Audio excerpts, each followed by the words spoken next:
Hey developers, welcome to training at Infosec. आज की video काफी ज्यादा इंपॉर्टेंट होने वाली है क्योंकि आज की इस वीडियो में आपकी HTML की स्किल्स एक लेवल और अप चली जाएंगी। क्योंकि इस वीडियो में हम लोग देखने वाले हैं ऐसे 5 HTML एलिमेंट्स टैग जो कि आपको यूज करने चाहिए अगर आप HTML सीख रहे हैं या आपको कुछ समय हो चुका है डेवलपमेंट सीखते हुए।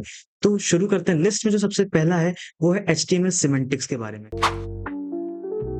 अब HTML सिमेंटिक्स क्या होते हैं? HTML सिमेंटिक्स बेसिकली टैग्स हैं HTML के, जो कि एक अच्छे नेम के साथ उसको डिनोट किया गया है, जो कि बहुत ही ज्यादा एसईओ फ्रेंडली और डेवलपर फ्रेंडली ये टैग्स बन जाते हैं। इसलिए इसका यूज करना मस्ट हो जाता है जैसे जैसे आप HTML में कोड करते हैं, क्योंकि जब हम लोग डिव क्रिएट करते हैं तो डिव की एक बहुत से बड़ा पिरामिड बन जाता है जिससे कोड काफी ज्यादा कंफ्यूजिंग हो सकता है। इसलिए HTML में HTML 5th वर्जन में पर्टिकुलरली इस पूरे चीज को इंट्रोड्यूस करवाया गया, जिसमें HTML सिमेंटिक टैग्स को इंट्रोड्यूस करवाया गया, जो कि एक डेवलपर पॉइंट ऑफ व्यू से काफी ज्यादा एसईओ फ्रेंडली भी है और आपको चीजों को कोड समझने में भी काफी ज्यादा हेल्प करेगा। इसीलिए लिस्ट पे सबसे नंबर 1 पे HTML सिमेंटिक्स आता है। इसमें बहुत सारे सिमेंटिक टैग्स हैं जैसे article, aside, detail, fig caption जो कि फिगर के कैप्शन की तरह काम करता है, फुटर, मेन, और ये सारी टैग्स आप अपने डेवलपमेंट में, अपने एक वेबसाइट क्रिएशन में कहीं ना कहीं इन चीजों को यूज करेंगे ही करेंगे। तो अब बढ़ते हैं, जो सेकंड हमारा जो मोस्ट इंपॉर्टेंट HTML टैग है वो है फॉर्म्स के रिलेटेड।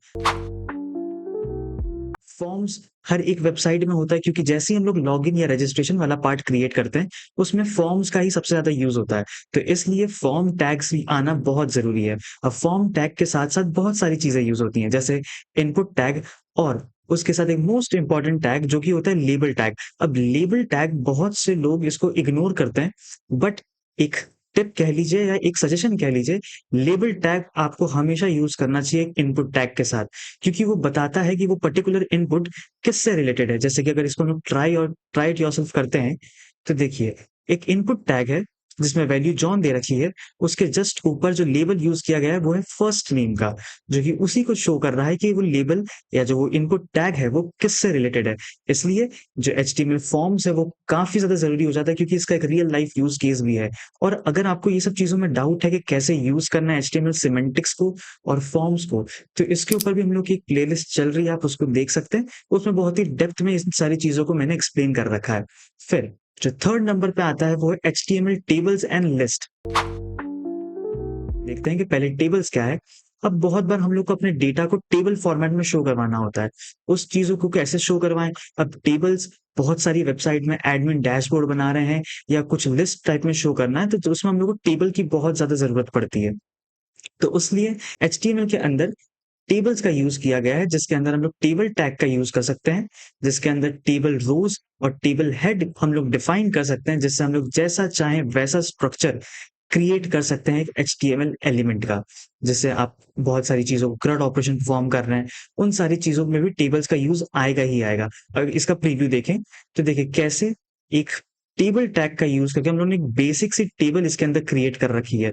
इसमें ही हम लोग स्टाइलिंग अप्लाई कर सकते हैं जिससे ये दिखने में और भी ज्यादा अच्छा हो जाएगा। अब स्टाइलिंग के ऊपर भी अगर हम लोग बात करें तो उसमें भी अब आगे वीडियोस आने वाली हैं जो कि CSS से रिलेटेड होंगी, क्योंकि HTML वाला पार्ट हम लोग पढ़ चुके हैं ऑलरेडी। अब हम लोग CSS से करेंगे, तो आप चैनल को सब्सक्राइब कर लीजिए अगर आपको वो सारी चीजें भी अब सीखनी है तो। फिर अब जो सेकंड पार्ट है वो है लिस्ट का रिलेटेड। बहुत बार हम लोग को चीजों को लिस्ट वे में शो करना होता है। अब कभी कदार हो सकता है हम लोग को उसके में नंबरिंग में शो करना हो, या कभी कदार सिर्फ एक आइकन्स का यूज करके हम लोग करना हो, तो उसी के लिए बनते हैं order list and unordered list. इसको इंप्लीमेंट करना काफी ज्यादा ईजी है। अगर मुझे अनऑर्डर लिस्ट चाहिए तो UL टैग का यूज करूंगा जिसका फुल फॉर्म ही है अनऑर्डर लिस्ट। और दूसरी जगह अगर मुझे ऑर्डर लिस्ट चाहिए, मुझे मगर नंबरिंग चाहिए, तो मैं OL का यूज करूंगा, और बाकी अंदर LI दोनों में ही सेम रहने वाला है। इसलिए यूज केस दोनों का सेम है, बस जो पेरेंट टैग है वो दोनों में चेंज हो जाएगा। एक में UL आ जाएगा जो कि अनऑर्डर लिस्ट को बता रहा है, और एक में OL आ जाएगा जो कि ऑर्डर लिस्ट को दिखा रहा है। फिर फोर्थ नंबर पे बहुत ही ज्यादा यूजफुल और बहुत ही ज्यादा इंटरेस्टिंग टैग हम लोग कहेंगे जो कि है आई फ्रेम से रिलेटेड। अब आई फ्रेम्स हम लोग को बहुत सारी चीजों को लिंक करने में मदद करता है अपनी वेबसाइट में। अगर मैं चाहता हूँ एक पर्टिकुलर दूसरी वेबसाइट का कुछ सेक्शन मेरे वेबसाइट में शो हो, मैं आई फ्रेम की मदद से यूज कर सकता हूँ। मैं चाहता हूँ मेरी यूट्यूब वीडियो मेरे वेबसाइट में शो हो, वो भी मैं आई फ्रेम की मदद से कर सकता हूँ। चलिए आपको दिखाता भी हूँ कि कैसे इसको कर सकते हैं। तो बस मैं अपना यूट्यूब खोल लेता हूँ, ट्रेनिंग एट इन्फोसिस। बहुत ही ईज़िली एक छोटा-सा कोड बस कॉपी पेस्ट करना है आपको और आपका वो काम हो जाएगा। जैसे यही वीडियो है। अब ये वीडियो को बस शेयर पे क्लिक करना है और देखिए ये एम्बेडेड लिख के आ रहा है। बस एम्बेडेड पे क्लिक करेंगे तो देखिए इसने आई फ्रेम का पूरा कोड दे दिया है। बस इसी को हम लोग कॉपी कर लेंगे और अपने एचटीएमएल एलिमेंट में पूरा पेस्ट कर देंगे। बस जहाँ भी पेस्ट करेंगे वहाँ हमारी वीडियो शो होने लग जाएगी और कुछ भी हम लोग को करने की ज़रूरत नहीं होगी। तो देख सकते हैं कैसे जो आई फ्रेम है, वो कितना ज़्यादा इंटरेस्टिंग टैग बन जाता है, जिससे हम बहुत सारी चीज़ों को इम्प्लीमेंट कर सकते हैं। फिर लास्ट जो कि है एंकर टैग। अब एंकर टैग यूज़ होता है लिंक करने में। हाइपरलिंक्स क्रिएट कर सकते हैं एक पेज से दूसरे पेज पे जाने के लिए या एक पेज के एक सेक्शन से दूसरे सेक्शन पे जाने के लिए हम लोग एंकर टैग का यूज़ करते हैं। एंकर टैग में एक सिंपल सा एट्रीब्यूट यूज़ करेंगे जो कि है href नाम से।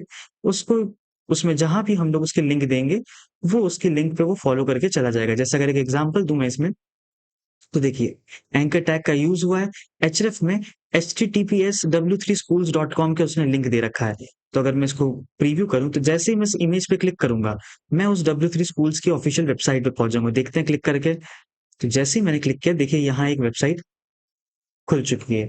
तो एंकर टैग का यही एक बहुत ही मेजर रीज़न है, जिसको हम लोग को यूज़ करना चाहिए नेविगेशंस क्रिएट करने के लिए। बहुत सारे डिफरेंट पेजेज़ होते हैं हमारी वेबसाइट में, तो उसको लिंक करने के लिए एंकर टैग का ही यूज़ करेंगे।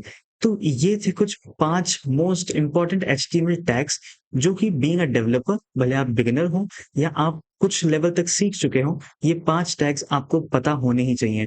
इससे आपकी स्किल्स और आपकी जो डेवलपमेंट जर्नी है वो काफ़ी ज़्यादा आसान हो जाएँगी और एक लेवल एनहांस आप कर जाएँगे। आप बिगिनर से थोड़ा और ऊपर इंटरमीडिएट लेवल तक पहुँच जाएँगे एचटीएमएल की बात करें तो। तो इस वीडियो में बस इतना ही। आगे हम और आएँगे इस ऐसी-ऐसी इंटरेस्टिंग वीडियोज़ के साथ और अब सीएसएस का पार्ट शुरू होने जा रहा है।